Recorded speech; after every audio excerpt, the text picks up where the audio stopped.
Hey guys, and welcome back to another episode of Feed and Focus for Remote Work and Digital Nomads podcast. My name is Shurina. I'm your host, your brains coach, and someone here to deliver with passion all the brain tools you can use to feel, look, and do your absolute best. Guys, it's all in the brain, how we feel, what we do, what we achieve. It's all in the brain and how we choose, with knowledge or without it, to operate this most sophisticated machine in the entire universe.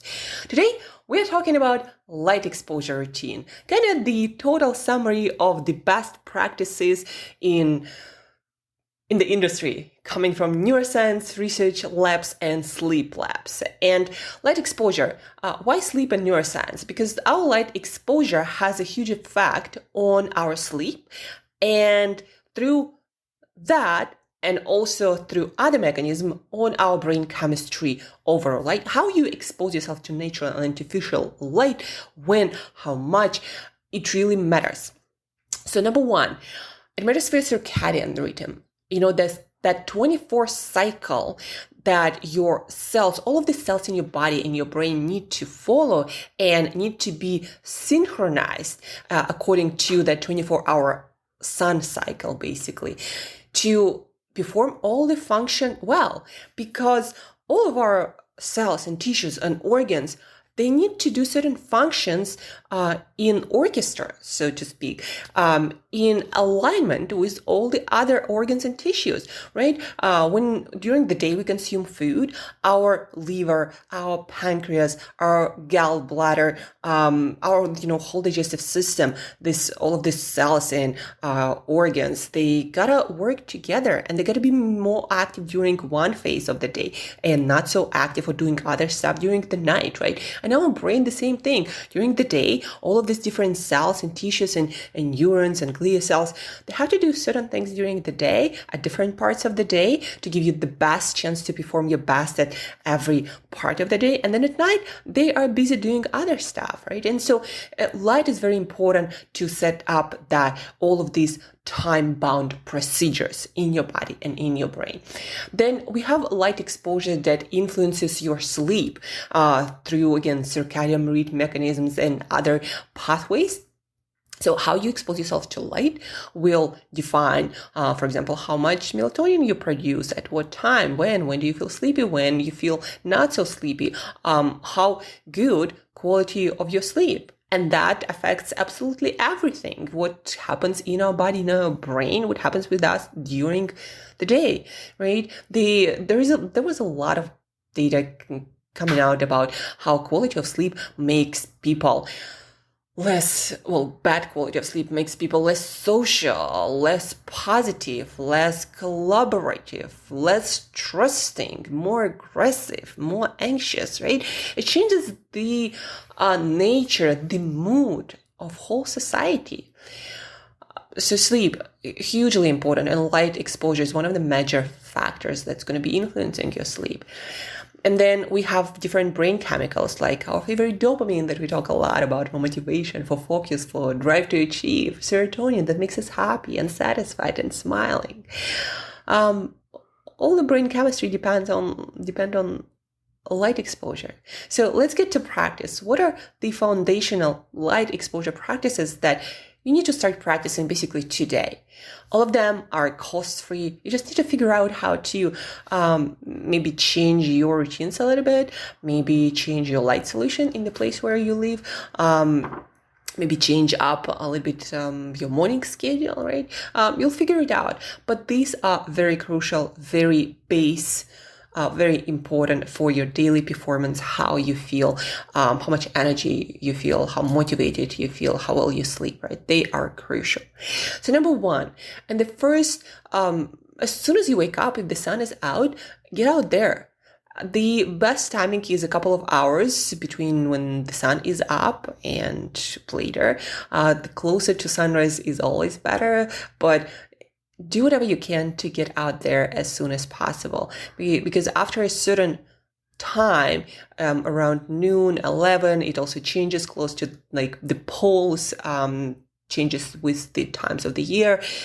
But the basic idea, get outside as soon as possible when the sun is out. If it's sunny for 5-10 minutes, if it's gloomy, dark, and cloudy for 20-30 minutes, you need to set up your circadian rhythm for alert, awake, productive day ahead of you, and also great quality of sleep, because that's how your brain tracks the time with the light. And so if your brain has nothing to track the time with, then your sleep and your kind of biochemistry, brain chemistry will be a little bit all over the place. Sometimes a little, but the more you compromise it, the more it's going to be out of balance. In the first couple of hours, get outside, get light exposure without sunglasses, without hat that will cast a shadow over your eyes, preferably somewhere where the direct sunlight can hit your eyes. Shadow will compromise that effect, right? You do not stand behind the glass or in your car. That doesn't count. You need to get outside because a lot of our, for example, window solutions, they are designed to filter out some of that light that we need to be getting into our eyes. So get outside to walk your dog, get coffee, make calls, do whatever you need to do to maintain higher base levels of things like dopamine, or things it's the serotonin that makes us motivated, make us feel good and satisfied, and makes us confident. Serotonin is very important for confidence, for example. And then sleep, right? So this is your practice number one. Get your light exposure. If you have questions about specific, like am I doing it right or not, please do reach out, Angela at brainbreakthroughcoach.com, or on my Instagram at 1000 year young. Practice number two, sun instead of coffee. Now that, kind of optional because it doesn't set up those crucial elements of your circadian sleep and your brain chemistry as the morning sun exposure does. But if you, in the middle of your day, feel sleepy, and because of that, you start eating more sugar, or you start consuming more caffeine that disrupt your sleep later, or you just are not productive, and you need to be productive, then get outside, because that sun stimulates your wakefulness, your brain chemistry, like your dopamine, your norepinephrine, serotonin. It makes you feel more alert, more awake without that cup of coffee. Go for a walk. Movement also helps a lot with that, right? Again, do some calls, do an errand, do something, but spend those 15-20 minutes outside instead of coffee. That will help you also to set even more strongly that circadian rhythm for great night of sleep and great productivity the next day, right? So afternoon walk, go for a walk, do something there instead of, again, coffee, sugar, food. Naps are also good in the afternoon. So you see, either a nap, I would say, or a light exposure, and get that productivity from those natural highs instead of, again, grabbing coffee, sugar, or some another pick-me-up that will disturb your sleep. And, there is no free lunch in biology. Some famous somebody said that. What it means is, if you use pick-me-ups all the time, you feel a little bit down, at some point you're going to crash, or your sleep quality going to suffer, or your mental health going to suffer. Something gotta give.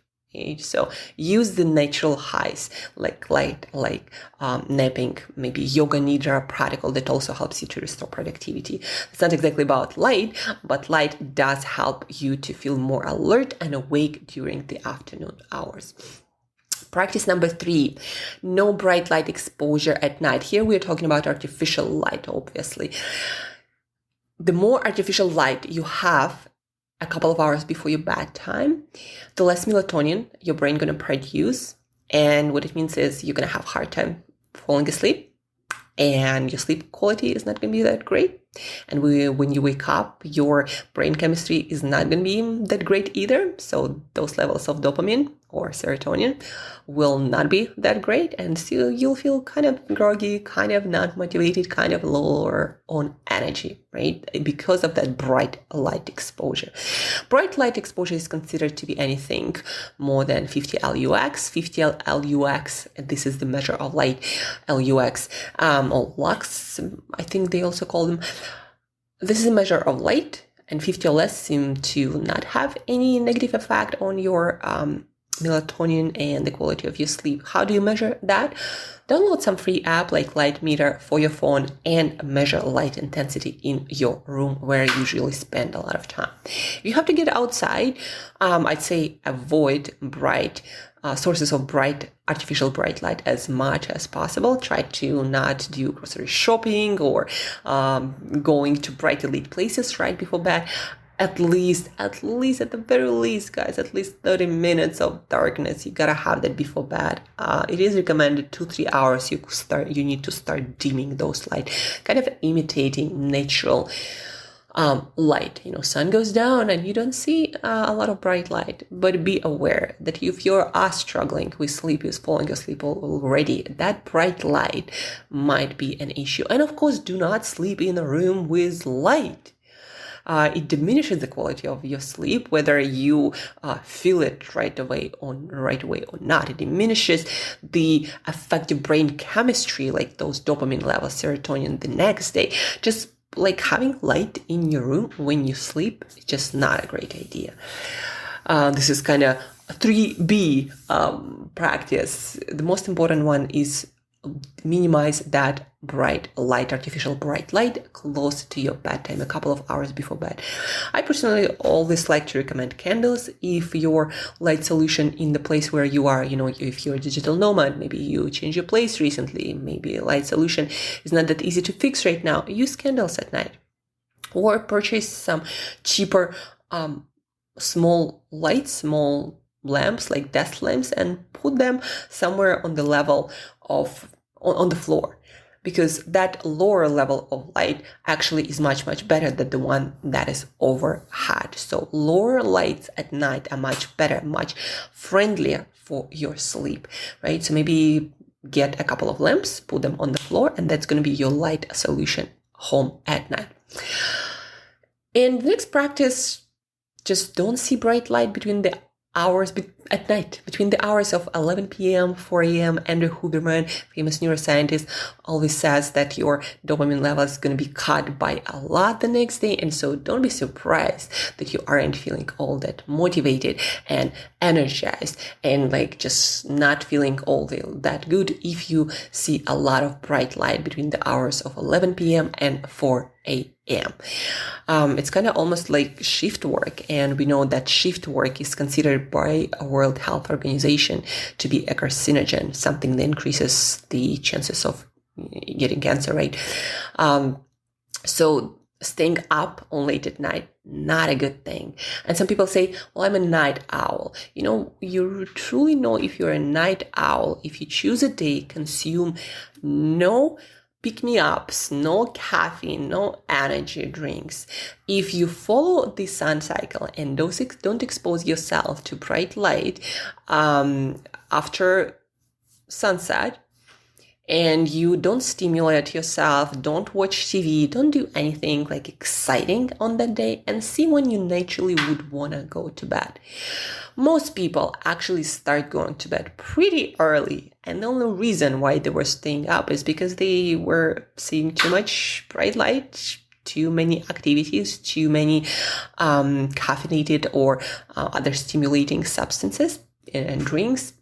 That was the only reason. It had nothing to do with their natural cycle. Now, there are some people who are night owls, but again, do the experiment and see if you truly are. Because if you aren't, you are compromising your own health on so many levels. And that will show, if not now, while you are young and healthy, then later while you're not that young. So light exposure, very, very important. Let's repeat. Number 1, get outside for 10-20 minutes, sun exposure, first couple of hours of sun rays as close to your waking time as possible. Timing makes a difference. So that's number 1. Again, to set up your circadian rhythm, your brain chemistry, your productivity, your motivation, your focus, right? Very, very important. Number 2, sun instead of coffee. So if you do lose some productivity and you feel sleepy in the afternoon, don't reach out for that coffee that will disturb your sleep at night. But instead, get outside for 10-15 minutes, do something or don't do something, just take a break and see how your alertness improve, and also you're just gonna feel better, like calmer, more peaceful, and more positive because of that sun exposure, because it also stimulates things like serotonin. Number 3, don't expose yourself to bright light at night. No artificial bright light anywhere. Try to minimize that as much as possible, a couple of hours before your bedtime. Figure out a way, guys, because it is very important for the quality of your sleep and everything that you do during the day. And number 4, just don't stay up late at night with bright lights, because that might be killing your daily productivity. Also, don't forget that screens emit a lot of bright light. So install something like F.LUX software that will change the colors and the light intensity of your device. F.LUX is free. It's available for all phones, as far as I know, and it's available for computers and laptops, tablets, etc. Right? So download it, install it, and make your devices more sleep and brain chemistry friendly. That's it for today, guys. So these are your foundational light practices that you just absolutely have to figure out how to make them a part of your routine if you are interested in feeling your best, feeling good and confident and positive. If you want to have higher levels of dopamine, and because of that, higher base levels of energy for action, of motivation, of drive to achieve, right? If you want to have easier times focusing, also do this light practice. And of course, if your sleep is already suffering, please do be very diligent with those late practices, because they will make or break your sleep. Caffeine and alcohol also, of course, affect your sleep. Food too late at night, but do not underestimate the effect of light. It is one of the major factors that is affecting your productivity during the day, your feelings of good and confident, and your sleep at night. If you have any questions, guys, don't forget to reach out, Angela at brainbreakthroughcoach.com, or on Instagram at 1000yearyoung. If you love this episode, please let me know. I always, it makes my days to hear that you found that you learned something useful, and because of that, your life got better. Don't forget to share this episode. Teach this information to someone. When we teach it to someone, we'll get to learn it twice. We get to memorize it better, learn it better, and make it a part of us when we explain it to someone else. Don't forget to tell them where you found this information and ask them to check us out. And thank you guys for tuning in. Thank you for listening. And till next time, I'll work on that light exposure. Have an awesome day, and I'll talk to you soon.